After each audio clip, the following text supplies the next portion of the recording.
Unë kam thënë Edi Rama do ta marrë mandatin e 4, por çfarë do të bëjë me mandatin e 4? Kjo është pyetja. Edhe pikërisht një nga këto pyetje është edhe kjo që thatë pyetësi. Patjetër, sepse edhe lufta kundër korrupsionit, domethënë diskutohet dhe në këtë terren politik, në këtë realitet politik, unë nuk mendoj që ka një alternativë tjetër më të mirë me të gjithë defektet që ka. Sigurisht. Nuk mendoj, nuk e shoh. Problemi është që në Shqipëri vazhdimisht votohet edhe ata që ka plot që janë të pakënaqur, sigurisht, sepse ka njerëz që vuajnë dhe kanë të drejtë, për shembull pensionet kanë mbetur patjetër që kanë lëvizur nga koha se si ishin të themi në 2013, prandaj s'ka gojë Sali Berisha të flasë as për pensionet, as për gjë tjetër, por prap duhet ishe bërë më shumë.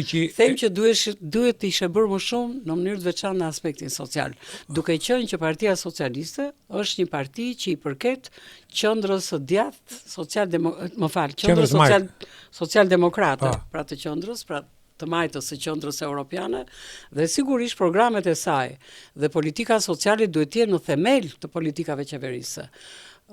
Mendoj që duhet ishe bërë më shumë. Pa diskutim, pa mohuar atë që është arritur, sigurisht. Po unë mendoj që Partia Socialiste në radhë parë duhet ta bëjë referencën me veten dhe ta bëjë luftën me veten se nuk ka opozit. Sigurisht. Dhe kjo është shumë e vështirë. Dhe pse pranohet ndonjë defekt në ato fjalimet që kanë tani me fushatën, besoj që nderi bën edhe e tregon një parti vërtet demokratike që realisht pranon edhe të metat që ka, se perfeksion nuk mund të ketë asnjë. Pastaj zonjë Dade, mos harrojmë që lidhet me pension dhe padyshim unë i shoh vetë çmimet tu, por mos harrojmë që jemi një krizë botërore, sigurisht, financiare dhe politike. Bota nuk dihet nga po shkon. Dhe më duket i lirë që po bëhet një lloj të paktën në retorik për të ftuar ata që kanë ikur të kthehen në Shqipëri. Problemi është që kjo nuk mund të bëhet me retorik, duhen bërë disa incentive që të kthehen, sepse edhe plakja e popullsisë, edhe si rezultat i largimit të rinjve, po të shikosh shifrat që e PKB-ja, Shqipëria po shton ritmet e plakjes së popullatës.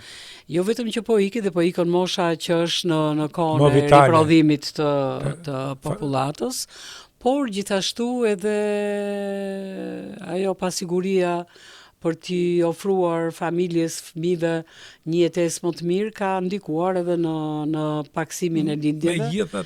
Dhe kështu që dhe këtu duhet besoj në këtë mandat 4, me që juve tha çfarë do bëj me mandatin e 4, besoj që ka shumë gjëra për bërë dhe për të përmirësuar, dhe unë shpresoj që në këto programet në fushat përkatëse, besoj që e kanë, unë këtë do të sugjeroja që të paktën në aspektin e politikave sociale duhet bërë shumë më tepër.